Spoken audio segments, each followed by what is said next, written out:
Good morning, everybody. John Fiecla here for GAI Insights with the Gen AI News Briefing, rating your top news essential, important, or optional, putting thoughts in your head and time in your day. All right, we have all kinds of stuff going on here. We have fantastic new research on consumer use from Menlo Ventures. We have a mind-blowing new model that helps with genetic predictions, and we have a vacuous new research paper on user interaction. So there we go. We got some good stuff going on here.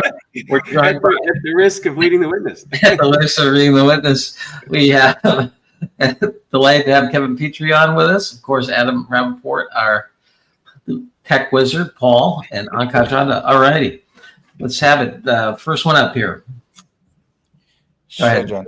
The first one that we have for today comes from Google DeepMind, and it talks about Alpha Genome, AI for better understanding of the genome. Yes. No, sorry. Before I hand this over to you, Kevin, please remember two things. If you want to follow along, just go to GAI Insights /articles. It has the articles there that we post before the show. And then if you're watching on YouTube or if you're on LinkedIn, please remember to like and where you can subscribe. All right, Kevin, what's up with this one? Okay. So it's funny, when reading this one, I thought, based on prior calls we've had, John, I thought that you would find this fascinating. It is fascinating. It definitely got me out of my comfort zone, which is healthy for me. This is, I think, fascinating article. It's introducing a new unifying sequence model for DNA sequencing. The genome is what they call our cellular instruction manual. It's a complete set of DNA. It helps guide all living organisms. And so what they're doing is taking a long DNA sequence as input and then predicting various thousands of molecular properties that characterize how it works, its regulatory activity.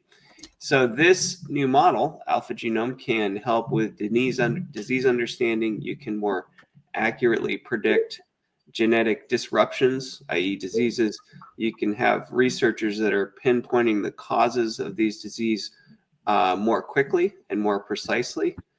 It could also help guide the design of synthetic DNA with specific regulatory function. Very cool stuff and fascinating. I think it's an intelligent article.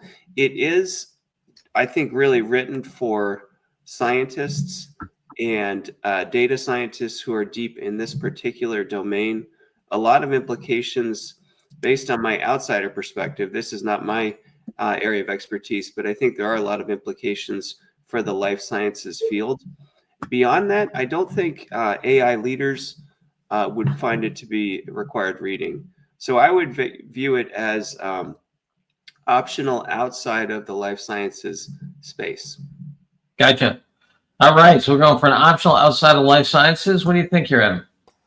Yeah, I was right where Kevin is, and I think he's done a pretty good job of characterizing what they've done here. Yeah, I was maybe towards important, but couldn't find enough sort of horizontal applicability in terms of what could be taken away from it to have it be important. All right, Paul, where are you on this? I agree. Optional. Ankash? Optional, John. Yeah, let me make the case for important. See if I persuade any of you guys. I think that there's, and remember, important isn't required reading.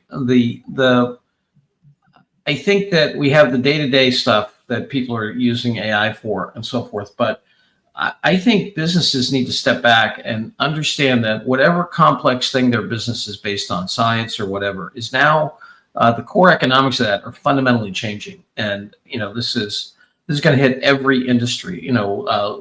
Semantic reasoning in the legal field, creative production in the advertising field,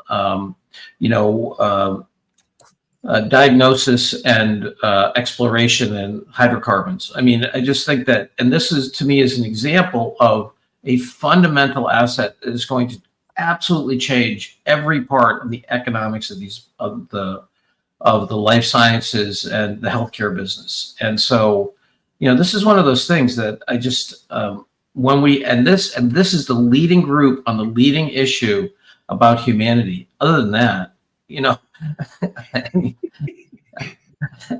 I mean, this is massive at both in terms of what it might mean for our lives and so forth. That may take 10, 15 years. But I think as an example of where the world's going, it's magnificent. So I don't know. I was going to give it an important. I don't know. John, I think if the article were written about the economic significance of how this is going to shift that industry, and talked about how that horizontally could be applied in other places, I would absolutely think that's important. But that's actually not what this article talks about. I know. As you make a brilliant point. Your point is important, yes. But this article is not. That's what I say. Important for John.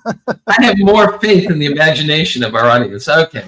Well, you know what we could do? We could take it and feed it into ChatGPT and say, create a less technical, less scientific version of this that talks about the broader economic implications. We're not going to address it today, but that's a great idea, Kevin. Imagine having our news ratings. It's like, okay, and then check it out with this prompt, right? The article's optional, but this ChatGPT analysis is essential. There you go. Yeah, well, all right. Optional is next. Okay, the next one comes from Menlo Ventures, and they discuss the state of consumer AI. All right, this one was mine. I'm going totally essential on this one. This is a beautiful study that looks at what people are using AI for. There's a great analysis in here about usage versus paid usage, and only 3%, even with the $16 billion in revenue flowing, that's only a 3% conversion of usage into paid usage, which I think is a really cool measure. It goes into who's using it. As a baby boomer, we use it a lot, and then very interesting about they're predicting the shift from the majority of the spending being inside corporations to consumers catching up on this. You can see here who's using AI, right? So I think this is absolutely essential, whether you're a corporate leader or developer trying to sell into this market. And their predictions at the end, I think, are pretty cool. Akash, if you go all the way down to the 5 predictions at the end about voice being big, we've been saying that for some time. Verticals, really coming to bear. No, I keep going down, I think, or maybe it's above it. Anyways, it's the 5 predictions. Keep going. 6 predictions for consumer AI, all the way at the bottom. There you go. There we go. Thanks. Yeah, second wave, specialized tools. We've been saying the same thing. Assisted automation, we've been saying the same thing. Single multiplayer, that's interesting. We haven't been talking about that, but I think that's true. The social aspect of this. Voice takes off. Physical AI will enter the home. I'm a little more skeptical, but than they are. But and then revenue models diversify beyond subscription. So we're totally in alignment with 4 of those, and I think the other 2 are very interesting, especially the social aspect. So absolutely essential, in my opinion. What do you think here, Kevin? I agree. It's a great, maybe a surprising view of how quickly mainstream non-techie consumer segments are using it. I was surprised at the number of baby boomers. 45%, I think, was the number.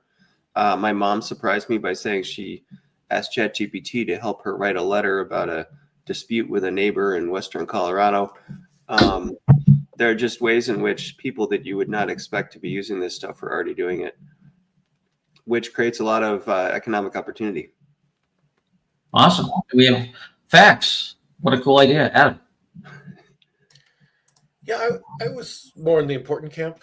I thought it had some good information in it. I'm not sure so much as our AI leader is trying to figure out how they actually realize ROI and adoption within their own organization, how much this is really going to impact their decision making or help them, for that matter.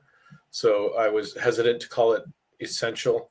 It's also, I'm not sure about the sample size or how it's representative. They said 5,000 adults, but they have weights applied for education, gender, age, race, ethnicity, and region. And I guess in some ways that sort of made it less applicable for me in terms of any specific business leader understanding how it could impact their demographic or their market.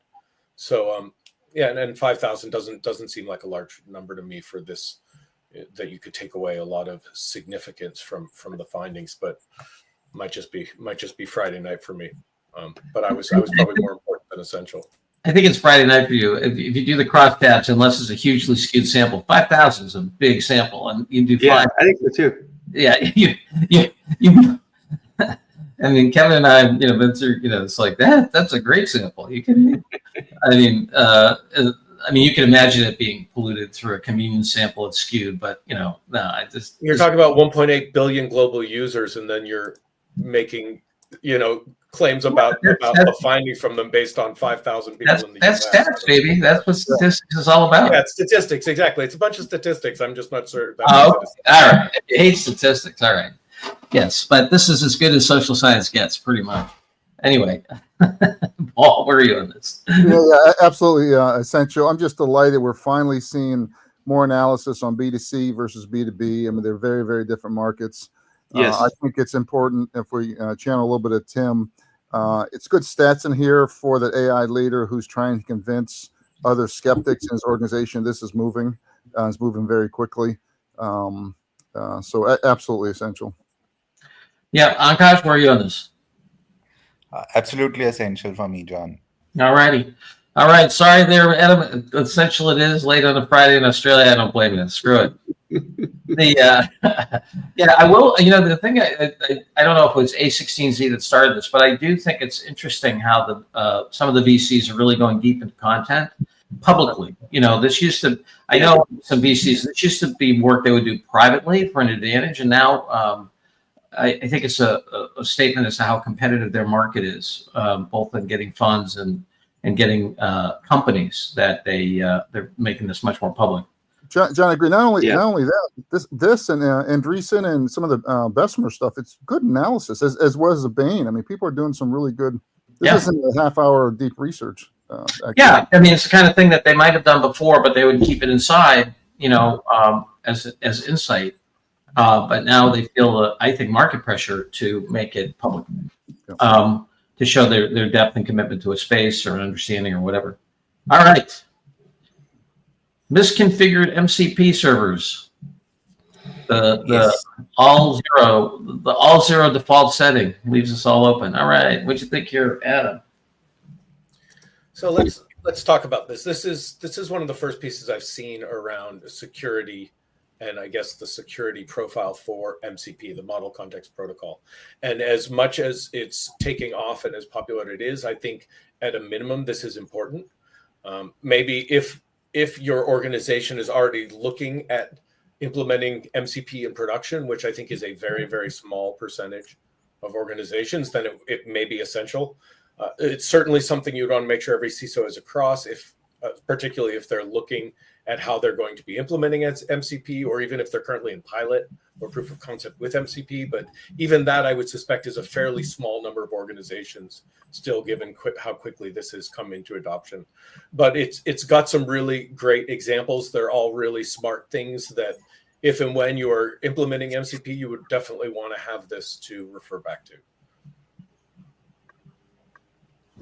You're on mute, John. You come down important or essential? Important. All righty, important. We got an important going here, Kevs. What do you think? Yeah, I think important. I think that there's this core discipline of data governance, which most organizations get a C+ at, and then you get into models and complexity, risk, uncertainty increases. You get into agent, and this is a good illustration of that. It's probably essential for a CISO, but I think overall it kind of reinforces patterns that we already know exist, which is as you have more elements and data sources and interdependencies, you have more security and governance risks. All righty. Going important on this, yes? Yes, for me, yes. Paul? Yeah, important. Just as a buffer to all the enthusiasm on the tech team for MCP, there are risks still in this novel. This this fledgling but important connective technology. Yeah. Ankash, where are you on this? Important, John. All right, important it is. Just Vivek's online is also agreeing important. So thank you. All right. There we go. Democracy rules. Next. Okay, the next one comes from Anthropic and talks about how people use Claude for support, advice, and companionship. Yeah, I was surprised at how few people ask emotional questions here. What, 2.5% or something? What do you think, Kevin? Very interesting. I think Anthropic deserves kudos for taking a close look at this. It does raise a lot of factors we need to consider, which is that as much as businesses want to provide, from a B2B context, they want to focus on business workflows, and from a B2C context, they want to focus on the specific service they're providing. A lot of organizations or a lot of users are going to branch out and start to engage in emotional conversations with AI. So it's a good look at what's happening. I tend to find articles like this challenging because OpenAI is probably the worst about it. These Gen AI models, these companies come out and say, hey, here's how people are using our stuff. A lot of risks here. Good luck. So they don't have answers. I know it's a fast moving space, but I would kind of hope that the vendors would show a little more leadership about trying to guide these conversations in the right directions. Anthropic is saying, yeah, we're trying to guide them towards safety, but beyond that, it's the Wild West and do what you will with it. Overall, important, maybe not essential. All right, we got important here. What do you think, Adam? I was between optional and important. Yeah, definitely thought provoking. Maybe in the important camp, just to raise the awareness about it. I too was surprised that it's such a small percentage, but when you think about how much this is, how much these are productivity tools, and how much really the utility has been born out of that, it kind of makes sense that it's such a small number really that use it. The one thing that did shake me a little is, and this is in sort of the statement from Anthropic at the beginning, they say, we want to avoid situations where AIs exploit users' emotions to increase engagement or revenue at the expense of human well-being. So it's not that they don't want AIs to exploit users' emotions, but they don't want to do it at the expense of the well-being, right? And it just there's something that's really important to understand, I think, underneath here, that probably has me keeping it at an important read. Okay, Paul, where are you on this? I think really important trend in emotional management for leaders, but this particular article I have is optional. I think that to Kevin's point, we need more specific actionable items out this. But I mean, it's clear as day that we're moving to emotional management for customer support, emotional management for people development, emotional management sales. But this isn't the article to spend time on. Interesting. Ram saying, hey, AI can be a thing here. I was more on the optional side as well. I thought it was, interesting, but it didn't do it for me in terms of practical implications. So I think we're going to go. Anka, you okay with optional on this thing, or were you? Yes, John, optional for me. I think Anthropic has published some great results for some other use cases before, and they had some really good takeaways, but this one falls short of it. So optional for me. All right, optional it is. Next. Okay, the next one is a research paper which talks about moving towards AI search paradigm. Yeah, what do you think of this, Adam? So I'm really optional on this, and if someone reads more deeply into the insight here and wants to share it with me, I'm certainly open to that. But best I can tell, it's talking about a modular architecture for 4 LLM powered agents, right? And I'm like, yeah, that's like a workflow. Like, it seems like they're using these big words to make it sound like this amazing thing they've built or discovered or have defined or something, when really they're doing a fairly straightforward approach, which is that you have a master agent that's sort of organizing the whole thing, and then there's one that does the planning, one that executes, and one at the end that actually compiles the output and writes the response. So it didn't even seem that innovative as a framework to me. It seems like a pretty good approach, but it just left me really unimpressed that they were really doing anything new or innovative, or just sort of staking claim to a pretty straightforward workflow as this new paradigm. So I was optional on it. Gotcha. All right. What do you think, Paul? Optional. Yeah, I mean, it's a research. It's optional. It's most companies aren't doing advanced search. Most companies are just now trying to get deep research capabilities on their own data here, which is the bleeding edge in that. All righty, Kevs. Yeah, I'm optional as well. I think that's a clever graphic, but I think it's an optional article. Ankash, we're going for the big O. What are you doing? What are you thinking? Optional. Optional. All right, optional it is. All right, next and last. Yes, the last one that we have for today comes from BCG and talks about AI at work. Momentum builds, but gaps remain. All right, this format, which I absolutely hate, with the, but if you this particular, it's not really an article, but if you click through Ankash to the slide deck underneath, I think it's a little higher up. Scroll all the way to the bottom. Oh, it's on the bottom. I forget. Yeah, there we go. Oh, yeah. Yeah, I think I actually was going to give this an essential, and the reason is that the data, the most important thing here to me was the emphasis on in-person training, which they say should be a minimum of 5 hours. I think these other stats are interesting. The overall, hey, leadership support, deep training, and focus, I think are the three biggies. Those aren't very surprising, but I found that there's a lot of uncertainty, and we see it in the marketplace all the time. And we do executive education as a firm. So the clarity with which this thing says, hey, look, you need this kind of in-person training, really get people to understand what the tools are. Otherwise you're going to top out little islands of experimentation. So to me, it was the beginning of a set of things that have to do with organizational transformation that are absolutely essential. So I was going to give it the big E, but what do you think here, Kevin? I would say important to essential. Could go for either one of those. There were two standouts for me. One is 36% of respondents, and we got 10K as 10,000 as the number of inputs here, which is even better. 36% say they were not satisfied with their AI training. That is a problem. Our research has shown that AI skills gaps are the number 2 obstacle to AI success, right behind data quality.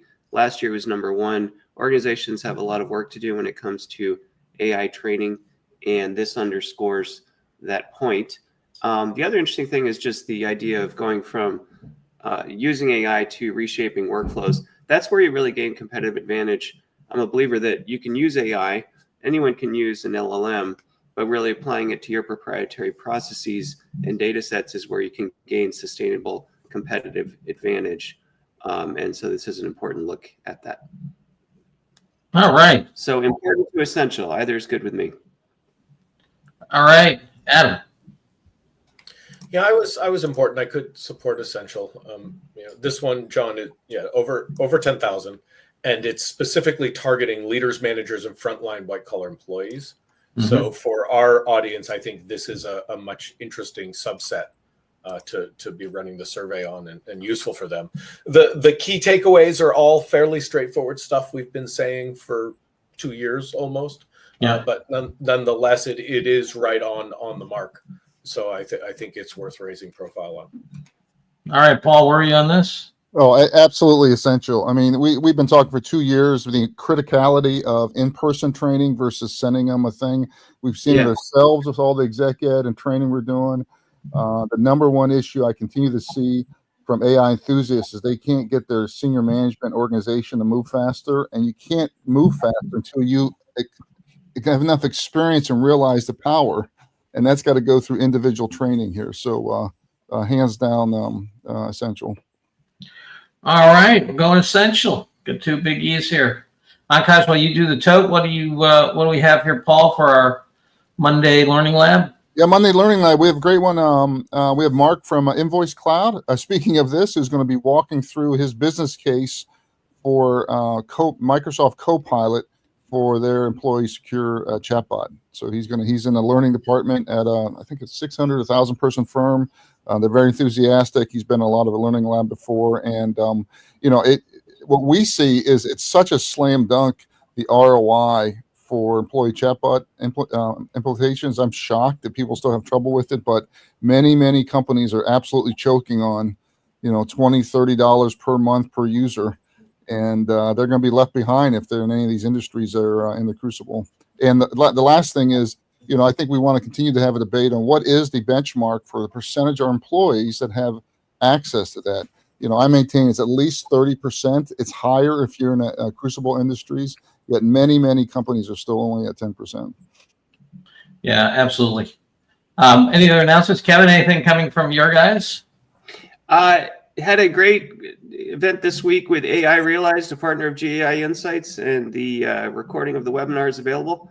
Encourage folks to listen. Tell us what you think. Awesome.